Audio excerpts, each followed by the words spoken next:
The hidden evil of voting. How democracy steals your freedom and property. We're tackling some seriously provocative ideas from the economist and philosopher Hans-Hermann Hoppe, who makes one of the most radical cases I've ever come across against democracy itself. He doesn't just criticize how democracy works in practice. He argues that the system is fundamentally flawed, that it's worse than what came before it, and that it actively undermines freedom, property, and civilization. Yeah, it's that intense. Let's unpack this step by step. First off, imagine you're choosing between two ways to run a society.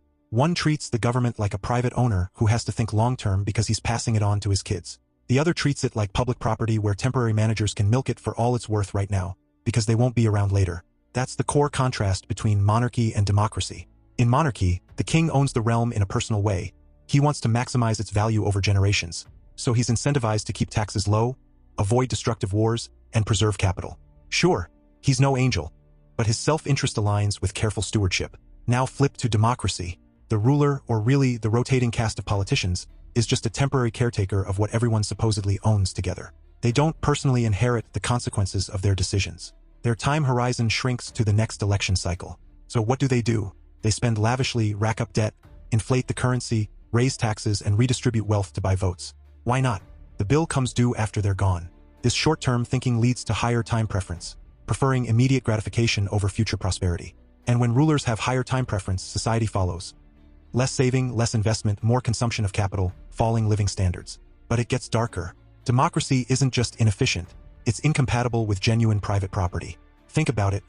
If everything can be put to a vote, then a majority can always decide to take from the minority. Your property isn't truly yours if 51% can vote to confiscate it or regulate it out of existence. Taxes aren't voluntary contributions, they're expropriation backed by force. And once you accept that the majority has the right to impose its will through taxation and legislation, you've opened the door to endless redistribution. Politicians promise free stuff to the voters, paid for by someone else. Over time, this erodes the very foundation of wealth creation. Secure property rights that let people plan long-term. Before the big shift to full democracy around World War I, taxes were tiny, often single-digit percentages. Wars were limited because kings paid for them out of their own coffers and didn't want to destroy their inheritance. But once democracy took over, we got total war, conscription, massive inflation, welfare states, and government growth exploding everywhere. Public debt skyrocketed, regulations multiplied, and personal freedom shrank. The 20th century became the bloodiest in history not despite democracy, but partly because of it. Ideological mass mobilization made conflicts total. Another brutal point, democracy systematically selects for the worst kind of leaders. In a monarchy, the heir is raised from birth to rule, surrounded by tradition and natural elites. In democracy, you have to appeal to the masses through demagoguery, promises of free lunches, and short-term fixes. The successful politician is the one best at lying, manipulating public opinion, and building coalitions around handouts. Moral and intellectual standards plummet. We end up with rulers who are professional exploiters, shielded by the myth that the people chose them. And freedom? Real freedom requires the absolute right to discriminate, to choose who you associate with, trade with, or allow on your property. But democracy forces integration through anti-discrimination laws, public property, and open borders into welfare states. If immigration is unrestricted while there's free stuff on offer, it becomes forced integration. Taxpayers have to subsidize newcomers whether they want to or not. Property owners lose control over their own land and associations. Cultural and social standards get dragged down because there's no way to exclude those who don't share or respect them. Both monarchy and democracy are forms of monopoly government, and monopoly is always bad for consumers. The state claims a territorial monopoly on force and ultimate decision-making.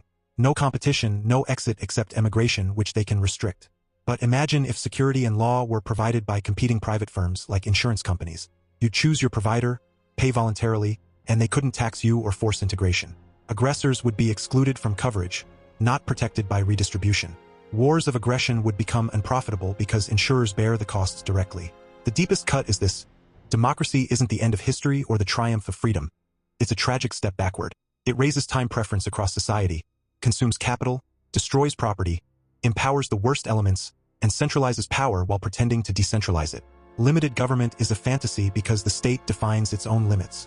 The only consistent path to liberty is a society based entirely on private property, where no one has a monopoly on force. One quote that sticks with me: democracy virtually assures that only dangerous men will rise to the top of government. Another: the price for justice will be higher and its quality lower under public monopoly than under private competition. Look, these ideas are explosive because they challenge the sacred cow of our age. But if you're tired of endless government growth, eroding freedoms, and the feeling that elections just choose which flavor of exploitation you get, Are you to rethink everything? Is majority rule really sacred? Or is it just a clever way to legitimize plunder? Freedom isn't about voting. It's about owning yourself and your property absolutely, without anyone voting to take it away. That's the vision worth chasing. Stay curious. Stay free.